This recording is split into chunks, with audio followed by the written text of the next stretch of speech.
बोला वो। चलिए बाबू सुनिएगा ध्यान से, आज बहुत ही महत्वपूर्ण विषय है। हमारा विषय वस्तु है बौद्ध धर्म। आए दिन जो भी कभी भी एग्जाम होता है, जिस चीज की भी आप तैयारी कर रहे हैं, जैसे दरोगा हो, बिहार एसएससी हो, बीपीएससी हो और बिहार के तमाम एग्जाम हो, चाहे बिहार के बगल अगल बगल के जो भी राज्य है वहां से तैयारी कर रहे हैं, वहां से बौद्ध धर्म के अक्सर प्रश्न आते हैं। तो इसलिए इस टॉपिक को इतना ध्यान से सुनिएगा कि अगर कोई भी इस जगह से प्रश्न आता है तो आपको नहीं छूटेगा, मेरा पूरा यकीन है। इसलिए इसको ध्यान से सुनते चलिएगा और ध्यान दीजिएगा, ठीक है। तो हमारा विषय वस्तु है बौद्ध धर्म। बुद्ध से रिलेटेड हम आप आज पढ़ेंगे, इसलिए इसको फोकस कीजिए। देखिए गौतम बुद्ध का परिचय टॉपिक बनाया गया, इसलिए इसको ध्यान दे दीजिए।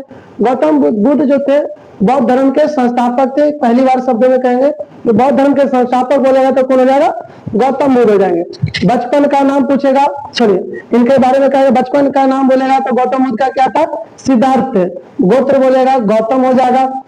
इनके भाषा में कहा जाता है गौतम बुद्ध को लाइट ऑफ एशिया कहा जाता है, यानी एशिया का ज्योतिषपुंज कहा जाता है। ये किसने कहा था ये भी याद रखिएगा, एडविन अर्नोल्ड नाम के एक मशहूर इतिहासकार थे, उन्होंने अपनी पुस्तक में इनको एशिया का ज्योतिषपुंज के नाम से संबोधित किया है। ठीक है, आगे चलिएगा। अन्य नाम बोलेगा भगवान बुद्ध का क्या था? शाक्य मुनि, क्योंकि ये शाक्य गण से ही बिलोंग करते थे, इसलिए मुनि मतलब संत होता है, शाक्य मुनि कहा गया इनको।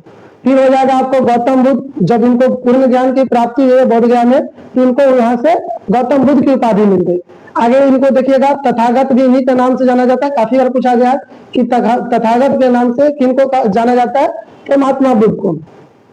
आगे देखिए, जन्म हुआ था अशोक।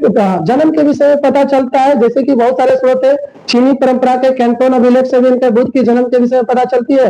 और भारत में अशोक का जो अभिलेख के आधार पर जानकारी मिला है, तो एक रूमनी भी अभिलेख हुआ करता था जो आपको नेपाल में पड़ता है। वहां पर साफ शब्दों में उल्लेख किया गया है कि महात्मा बुद्ध का जन्म नेपाल के लुम्बिनी नामक स्थान पर हुआ था।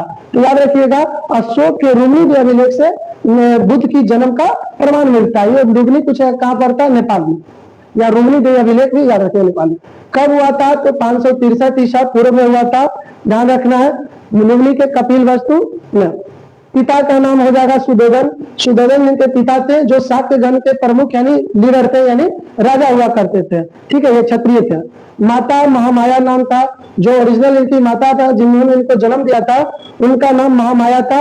उनकी माँ कौलिय राजवंश से आती थी और ये जिनका जब जन्म हुआ था, मात्र जन्म के 7वें दिन के बाद ही इनका देहांत हुआ था। ठीक है, आगे किया।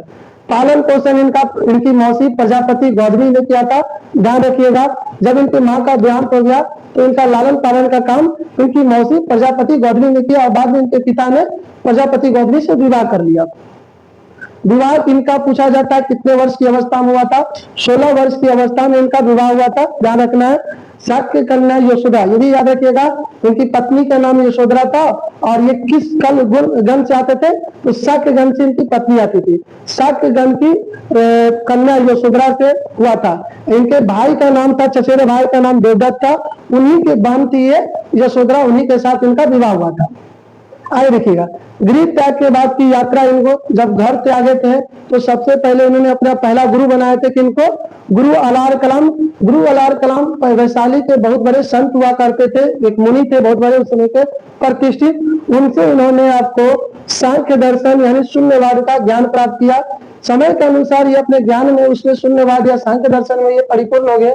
तो इनको आपको अलार कलाम ने इनको अपना जो व्यवस्था वो संस्था था इनको सौंप देने का प्रयास किया।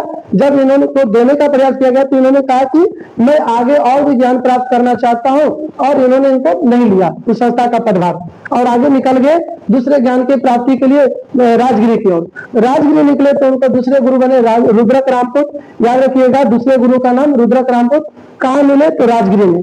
राजगिरी में रुद्रक रामपुत से योग दर्शन की शिक्षा लिए थे। ध्यान रखना।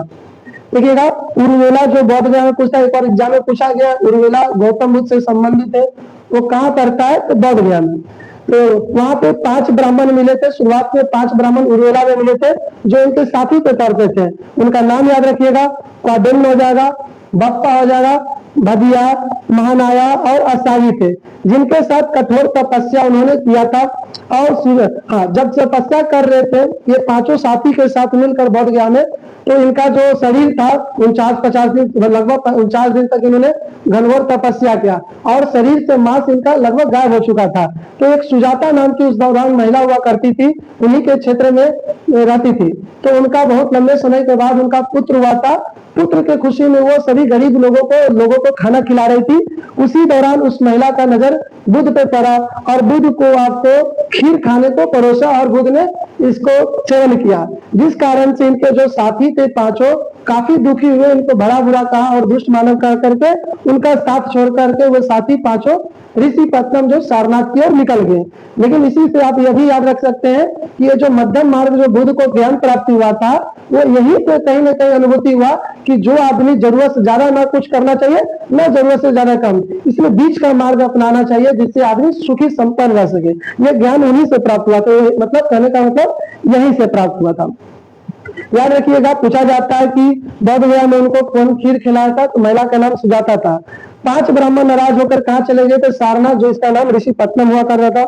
मृत्यु की घटना बार बार पूछता है, तो मृत्यु घटना को क्या कहते हैं? महापरिनिर्वाण। मृत्यु कब हुआ था? तो 483 ईसा पूर्व में 80 वर्ष की अवस्था में इनका मृत्यु हुआ था। याद रखिएगा, बुद्ध से जुड़ा हुआ एक बहुत मशहूर पर्व है वैशाख पूर्णिमा। कहा जाता है कि बुद्ध की जन्म भी वैशाख पूर्णिमा को हुआ था, यानी बुद्ध पूर्णिमा को, और मृत्यु भी हुआ था बुद्ध पूर्णिमा को, और ज्ञान की प्राप्ति भी बुद्ध पूर्णिमा को हुआ था। इसलिए इस बात पे ध्यान रखिएगा। देखिएगा, ये मृत्यु का जगह पूछता है, कहाँ था? कुशीनारा, जो पड़ता है उत्तर प्रदेश के देवरिया में पड़ता है, और ये हिरण्यवती नदी के किनारे इनकी मृत्यु हुआ था। जन्म हुआ था आपको लुम्बिनी में, मृत्यु बोलेगा तो आपको हिरण्यवती नदी के किनारे कुशीनारा में हुआ था, ध्यान रखिएगा। देखिएगा, मल्ल शासक वहां के कुशीनगर के हुआ करते थे, उनके मल्ल शासकों ने ही उनका अंत्येष्टि यानी अंतिम संस्कार जो था बड़े ही सम्मान पूर्वक किया था। ध्यान रखना है। मृत्यु का कारण क्या बताया गया? महात्मा बुद्ध के मृत्यु जब हुआ था उसे तो वो काफी उम्र के हो चुके थे, 80 साल का, लेकिन उसके पीछे कारण बताया गया कि जब वो अपने अंतिम चरणों से गुजर रहे थे तो एक कोई महिला थी, उनको आपको शुक्र मास यानी कहीं कहीं इसको कहा जाता है शुगर का मास, कहीं कहा जाता है शुक्र यानी चीनी वाला खीर दिया गया था। तो उसके कारण इनको आपको आंख से संबंधित पेचिश रोग हो गया था और उसके बाद इनका देहांत हो गया। ठीक है, ये पूछा जाता है एग्जाम में कि जो उनका देहांत हुआ था वो किस मुद्रा में थे? मुद्रा यानी अवस्था, तो वो सैन मुद्रा में यानी सोए मुद्रा में उनकी मृत्यु हुई थी। आगे देखिए, जब उनका मृत्यु हो गया तो उनके अवशेष यानी शरीर के हिस्सों को या उनसे जुड़े हुए हिस्सों को 8 भागों में बांटने का काम किया गया। और जो उस समय के जो बड़े बड़े राजा हुआ करते थे जो बौद्ध धर्म को प्रभावित थे, उन क्षेत्रों में भेज दिया गया। जैसे कुछ दिया गया 8 का नाम आप ध्यान दीजिएगा। अजात शत्रु जो उस समय के मगध के राजा थे, फिर आपको हो जाएंगे कपिल वस्तु के शासक, दूसरा हो जाएंगे, तीसरा आपको हो जाएंगे वैशाली के लिच्छवी को, व्यक्ति द्वीप के ब्राह्मणों को, अलकाप्ते के बुली को, पावा के कुशीनारा के मन को दिया गया, पिपलीवन के मौर्य को दिया गया और रामग्राम के कोलियों को दिया गया। इन राजाओं को बुद्ध का अवशेष दिया गया और उन लोगों ने बुद्ध से जुड़ा हुआ स्तूप बनाकर इसको प्रचलित किए। आगे देखिएगा, ज्ञान की प्राप्ति संबोधि आपको पूछा गया कि ज्ञान की प्राप्ति जो बुद्ध हुआ था किस निकाय से पता चलता है? तो मंजर निकाय से बुद्ध के ज्ञान के विषय में पता चलता है। देखते चलिएगा, बुद्ध जब देखिए कहा जाता है अनुसूची के अनुसार जब बुद्ध आपको उनकी माता के नाम पर जगह तो महामाया जो उनकी माता थी उनके घर में जब आया था तो उनकी माता को एक सपना आया था कि एक बहुत बड़ा विशाल हाथी है, अपने उनका जो एक दांत है जो सफेद बड़ा बड़ा दांत है, और वो जो हाथी है अपने मतलब सूर्य में कमल का फूल लिए हुए है और उनके घर में प्रवेश कर रहा है। इसीलिए उनके जन्म का प्रतीक भी कहीं दे देता है कमल, और कमल उनके जन्म का प्रतीक भी है। तो ये सपना आया था, उनके मन में आया था। लेकिन जब उनका जन्म हुआ था तो 7वें दिन के बाद उनकी माता का ध्यान, ये तो आप लोग पढ़ेंगे अभी, तब उनके जब जन्म के बाद उनके पिता जो थे और उनके साम्राज्य में काफी हर्षोल्लास से उनका जन्म के विषय में मनाया गया, और जहां तहां उनके पिता ने दान पुण्य का काम किया। उस दौरान उनके पिता ने बड़े बड़े अपने साम्राज्य में जो ऋषि मुनिया होते थे उनको इनका पूरा देखने के लिए बुलाया गया कि हमारे बेटे के विषय में भविष्यवाणी कीजिए कि हमारा बेटा भविष्य में क्या बनेगा। उन लोगों ने आपको भगवान बुद्ध जिनको कहते हैं उनके विषय में भविष्यवाणी किया और कहा कि आपका बेटा जो है आगे चल के एक बहुत बड़ा क्षत्रिय राजा होगा या तो वह एक सन्यासी बनेगा। जब उनके पिता को जब पता चला कि मेरा पुत्र जो है बहुत बड़ा क्षत्रिय होगा तो काफी खुशी हुए, लेकिन एक मन में एक बात विचलित करती थी उनके पिता को कि कहीं ना कहीं यह मेरा बेटा वैराग्य बन जाएगा, जो मुनियों ने एक बात कह दिया था। तो उसी को रोकने के लिए, वैराग्य जीवन में मेरा पुत्र नहीं जाए, उस घटना को रोकने के लिए उनके पिता ने उनके बचपन से ही आपको ऐसे ऐसे आराम में रखना शुरू कर दिया जिससे उनको वैराग्य की भावना प्रकट नहीं हुई। वे बचपन से ही महिलाओं के बीच में फिरे बढ़े और उन तरह की चीजों में रहे जैसे जहाँ पे आसपास दुख और किसी तरह का कष्ट नहीं दिखाई दे। तो देखिएगा जब उनको घर से निकले थे तो उनके विषय में दिया गया कि सबसे पहले उन्होंने क्या देखा था, घर से निकलने के बाद उन्होंने बूढ़ा व्यक्ति देखा, दूसरा बीमार व्यक्ति देखा। जब घर से निकले तो पहली बात याद रखना है कि कुछ दूर गए तो आपको नेपाल के तराई क्षेत्र देखे जो काफी खूबसूरत था, उससे वो काफी खुश हुए थे। लेकिन जैसे ही कुछ दूर बढ़े तो देखे कि बूढ़ा व्यक्ति है जो अपने बीमारी से मतलब अपने बूढ़ा व्यक्ति जो अपने हालात से काफी दुखी है। तो उसके बाद में उनको थोड़ा कहीं ना कहीं इसका विचलन हुआ, लेकिन छोड़ के आगे निकल गए। दूसरा आगे बढ़े तो बीमार व्यक्ति देखे, एक बीमार व्यक्ति है जो अपने जीवन से काफी कुंठित था, उनको देखकर भी उनके मन में थोड़ा सा विचलित ज्यादा हुआ। तो आगे देखिएगा फिर उसके बाद उन्होंने शव देखा, एक शव देखा जिसके चारों ओर वो बहुत सारे लोग इकट्ठा है, उनके अपने सगे, उनके पड़ोसी, और उनको देख करके वे काफी विचलित हुए क्योंकि उनको देख करके सबके सामने बहुत सारे लोग रो रहे थे। तो ये बात उनको कहीं ना कहीं कुंठित कर दिया। आगे जब कुछ दूर और बढ़े एक सन्यासी देखे, उस सन्यासी के जीवन में कुछ नहीं था, हाथ में एक छोटा सा कमंडल था और शरीर पे एक पतला सा कपड़ा था और काफी प्रसन्न मुद्रा में थे। जो भी अपने साम्राज्य में व्यक्ति देखे थे उनमें सबसे प्रसन्न और सबसे सुखी इनको सन्यासी दिखाई दिया। ठीक है, तो ये बात उनके दिमाग में कहीं ना कहीं मन में गड़ कर गया। और आगे जब वो घर पे और लौटे तो ये बात अपने साथी चन्ना से उन्होंने ये बात को शेयर किया कि भाई मैंने ये चीज देखा, उसमें सबसे प्रसन्न मुद्रा में आपको सन्यासी था, क्या ये जीवन के लिए सही रहेगा? उन्होंने जब ये बात उन्होंने अपने उनसे कहा तो उनके पिता के डर से उन्होंने उनको समझाया कि नहीं ऐसा कुछ नहीं होता है, लेकिन बाद में कहीं ना कहीं उनके मन में ये चीज घर कर गया था। ठीक है, आगे देखिएगा गृह त्याग की घटना भी पूछता है, क्या कहलाता है? महाविनिष्क्रमण कहलाता है। घोड़े का नाम काफी बार पूछा है, कंटक। साथी का नाम पूछेगा नहीं, जो उनके साथ हमेशा रहता था चन्ना था। ज्ञान प्राप्ति जो संबोधित था, बौद्ध ज्ञान हुआ था, जो विहार करता है। प्रश्न बनता है जो महात्मा बुद्ध को ज्ञान की प्राप्ति हुआ था किस मुद्रा में हुआ था? तो भूमि स्पर्श की मुद्रा में, याद रखिएगा। जब वो तपस्या कर रहे थे 49वें दिन में, कहा जाता है कि मार नाम का एक राक्षस हुआ करता था। कहीं कहीं इसके विषय मार के विषय में कहा जाता है ये कामदेव का ही एक रूप था, उनके तपस्या को भंग करने के लिए भेजा गया था। जब वो कहीं ना कहीं थोड़ा सा पूरा विचलित होने लगे तो उन्हें धरती माता से स्पर्श करके अपनी प्रार्थना किया कि हे धरती माता, अगर मेरा जो तपस्या है सार्थक है, मैं निष्काम आपका तपस्या कर रहा हूँ, मैं संसार के कल्याण के लिए जो कर रहा हूँ वो अगर निस्वार्थ है तो आप इस जो मार है उनको यहाँ से हटा दीजिए। और कहा जाता है कि धरती माता इससे प्रसन्न होकर के मार को वहां से विलुप्त कर दिया। ठीक है, आगे देखिएगा ये ज्ञान की प्राप्ति बहुत हो गया। ये पूछे ज्ञान की प्राप्ति किस मुद्रा में हुआ? तो भूमि स्पर्श मुद्रा, ध्यान में रखना। और किस वृक्ष के नीचे? तो पीपल वृक्ष, जो आपको बोधि वृक्ष के नाम से जाना जाता है। नदी पूछेगा निर्जना, उसी का आधुनिक नाम अभी फल्गु है। किस अवस्था उम्र में हुआ था? 29 वर्ष की अवस्था में गृह त्याग किए थे। लगभग 6 वर्ष में तपस्या की, यानी 35 वर्ष की अवस्था में उन्हें ज्ञान की प्राप्ति हुआ था। भूमि स्पर्श मुद्रा। ठीक है, देखिएगा कहीं कहीं एल वासम की एक प्रसिद्ध पुस्तक है, उनके पुस्तक में लिखा हुआ है कि बुद्ध को जो ज्ञान की प्राप्ति हुई थी 7वें सप्ताह यानी 49वें दिन हुआ था। तपस्या भंग करने का प्रयास अभी चर्चा किए थे। मार नामक एक राक्षस हुआ करता था, कहीं कहीं उसको लिखा जाता है कि मार कामदेव का ही होता जो बुद्ध की तपस्या भंग करने आया था। प्रथम उपदेश जो आपको जो 5 साधक थे उन्हीं को दिए थे। ऋषि पत्नम, जिसको जो आधुनिक नाम आपका सारनाथ है। किस भाषा में? उस समय बहुत सारे भाषाएं बोले जाती थी, बड़े बड़े लोगों के बड़े बड़े मतलब जो उस समय अधिकारी हुआ करते थे, सम्राट हुआ करते थे, संस्कृत उन लोग की भाषा हुआ करती थी। लेकिन एक बड़ा वर्ग तो जो थे जनसाधारण की भाषा पाली थी, तो पाली भाषा को उन्होंने प्रयोग किया था ताकि लोग उनसे जुड़ सके और उनके भाषा को आसानी से उपदेश को समझ सके। तो पूछेगा कि बुद्ध ने प्रथम बार जो उपदेश दिया था या बुद्ध ने जो उपदेश दिया था किस भाषा में दिया था? पाली भाषा में। ठीक है, कहाँ दिया था? सारनाथ, जो पहले इसका नाम सारनाथ था, ऋषि पत्तन था, ध्यान में रखिएगा। जो 5 ब्राह्मण थे वो सन्यासी को दिया था। सर्वाधिक उपदेश पूछते हैं कि महात्मा बुद्ध ने सबसे ज्यादा उपदेश कहाँ दिया था? श्रावस्ती में दिया था, याद रखिएगा।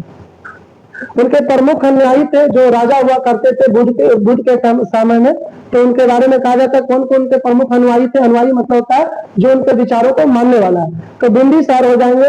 उन्होंने बिंदीसार में महात्मा बुद्ध को वेणुवन विहार उपहार में दिया था। ये प्रीवियस एग्जाम में पूछा हुआ है, पूछेगा वेणुवन विहार किसने आपको महात्मा बुद्ध को दिया था? तो हो जाएंगे बिंदीसार। आगे देखिएगा, अजात शत्रु हो जाएंगे, उदयन हो जाएंगे, अजात शत्रु हो जाएंगे, ठीक है, याद रखिएगा। अजात शत्रु हो जाएंगे, उदयन हो जाएंगे, प्रेषणजीत हो जाए। प्रेषण ये प्रश्न बना हुआ है। कुबाराम बिहार, कुबाराम बिहार जो है महात्मा बुद्ध को कौन दिया था? प्रेषणजीत ने। आगे देखिएगा, फिर आगे राजा थे अशोक, कनिष्क और लिच्छवी के विषय में याद रखिएगा। महात्मा बुद्ध को कुटाग्रशाला विहार उपहार में दिए थे। महात्मा बुद्ध को कुटाग्रशाला विहार किसने दिया था? लिच्छवियों ने दिया था, ध्यान रखना है। आगे देखिएगा, फिर प्रिय शिष्य उनका देखिए, ऐसे तो बहुत सारे शिष्यों का उनका लिस्ट था अनुयायियों का, लेकिन उनमें से सबसे प्रमुख थे आनंद। आनंद के कहने पर ही सबसे पहले महिलाओं को अपने संघ में प्रवेश दिए थे। बुद्ध कभी नहीं चाहते थे कि बौद्ध धर्म में आपको महिला प्रवेश करे, लेकिन आपके उनके प्रिय जो शिष्य आनंद के काफी समझाने बुझाने पे कहीं न कहीं बुद्ध प्रभावित हो गए और उन्होंने भविष्यवाणी भी किया, अगर बौद्ध धर्म में महिला को प्रवेश करते हैं आने वाले 1000 साल में बौद्ध धर्म का विनाश हो जाएगा, और वही हुआ भी था। तो याद रखिएगा, जो आनंद के कहने पर जो महिला सम्मिलित हुआ था, इनका जो मौसी थी प्रजापति गौतमी, वही सम्मिलित हुई थी, याद रखिएगा। बौद्ध संघ में प्रवेश करने वाले अन्य महिला याद रखिएगा, महिला थी तो प्रजापति गौतमी हो जाएगी। वैशाली की नगर वधु भी थी अमरपाली। कौशल व्यापारी अनाथ पीड़क थे जो जेतवन विहार उपहार में दिए थे। ये प्रश्न बना हुआ है कि जेतवन विहार महात्मा बुद्ध को उपहार में कौन दिया था? अनाथ पीड़क दे दिया था। बुद्ध से संबंधित प्रतीक देखिएगा, जन्म अभी चर्चा किए। बुद्ध से जन्म संबंधित हो जाए कमल। घर जब त्यागे थे तो घोड़ा में बैठ के निकले थे, तो गिरता घोड़ा याद रखिएगा। निर्वाण हो जाएगा, जहाँ ज्ञान की प्राप्ति होती है उसी को कहते हैं निर्वाण। पीपल वृक्ष यानी उसी को कहते हैं अभी बोधि वृक्ष। प्रथम उपदेश जो दिए थे भगवान बुद्ध ने, उसको चक्र से डिनोट किया गया, याद रखिएगा। और उसी को प्रथम उपदेश को धर्म चक्र परिवर्तन के नाम से जाना जाता है। मृत्यु, जो मृत्यु हो जाता है तो उसको कहीं पे रखेंगे? तो स्तूप। स्तूप क्या होता है? अर्धगोलाकार होता है संरचना, उसी को स्तूप कहते हैं। यहाँ पर स्तूप में बुद्ध और बुद्ध से जुड़े हुए जो भी चीज है, या बुद्ध के जुड़े हुए या सन्यासी जो बुद्ध बौद्धि से रिलेटेड बड़े बड़े थे, उनके अवशेषों को रखा जाता है। विश्व देखिएगा, विश्व दुखों से भरा, इसका कुछ तो मतलब लॉजिक होगा ना, यदि कारण होगा ना, तो कारण क्या? इच्छा।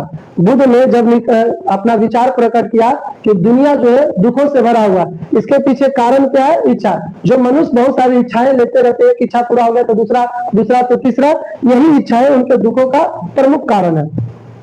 आगे देखिएगा, महात्मा बुद्ध जो है यानी बौद्ध धर्म जो ईश्वर पर विश्वास नहीं करते थे।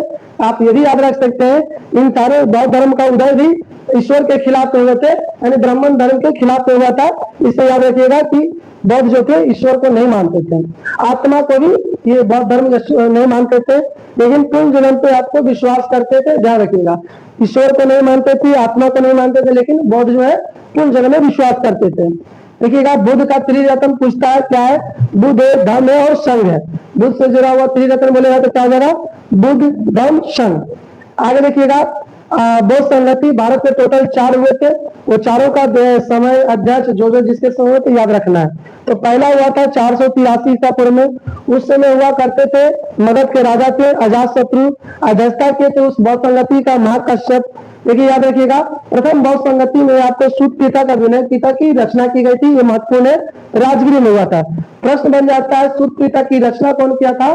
तो आपको याद रखना आनंद। नहीं याद हो तो सूतने में हर किसी को आनंद आता है, तो सूत पिटक यानी आनंद रचना किया।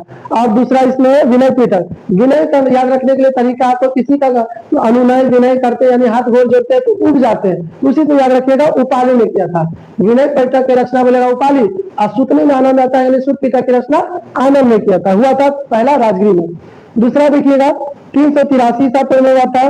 राजा उस समय थे कालाशोक। इसकी अध्यक्षता किए थे सदाकामी या सुब्बुकामी, याद रखिएगा। ये देखिएगा, बोलेगा बौद्ध संघ का विभाजन किस बौद्ध संगति में हुआ था पहली बार, तो दूसरे वाला हुआ।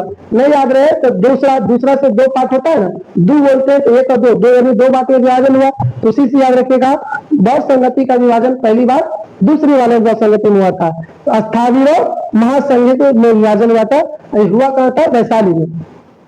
आगे देखिएगा, तीसरा हुआ था 250 से 255 ईसा पूर्व में। उस समय भारत के मशहूर राजा थे अशोक, उसकी अध्यक्षता किया था मौलिक ने किए थे। और इसमें आपको अभिधम पिटक की रचना किया गया, तो याद रखिए बहुत बार पूछा गया है अभिधम पिटक की रचना किस बौद्ध संगति के दौरान की गई थी, तीसरा वाला में। और ये हुआ था तीसरा वाला पाटलिपुत्र में हुआ था। चौथा काफी प्रमुख है, प्रथम शताब्दी में हुआ था, जो कहीं कहीं आपको 98 ईस्वी देता है। उस समय राजा हुआ करते थे कनिष्क, इसकी अध्यक्षता किए थे वसुमित्र, और इसमें एक उपाध्यक्ष भी था, उसको भी याद रखना है, अश्रुघोष इसके उपाध्यक्ष थे। देखिएगा, चौथा बौद्ध संगति में ही आपको हीनयान महायान में आपको विभाजित हुआ था, ये प्रमुख रूप से याद रखिएगा।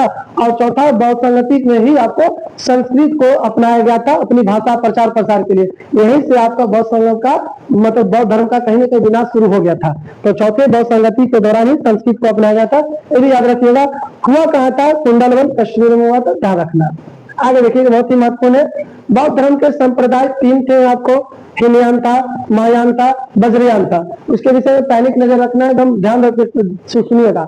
हीनयान में अस्थावीर, सर्वव्यापी, वैभाषिक और सत्रांतिक, उसी में आता शुद्ध। एक प्रश्न बना हुआ है कि आपको अस्थावीर बौद्ध धर्म की किस शाखा से संबंधित है, हीनयान। इसी तरह बाकी लोग को भी, बाकी चीजों को भी आपको ध्यान देना है कि आप प्रश्न दे देगा, एक चीज आपको देगा कि बौद्ध धर्म के किस शाखा से संबंधित है, तो आपको वो याद रखना पड़ेगा।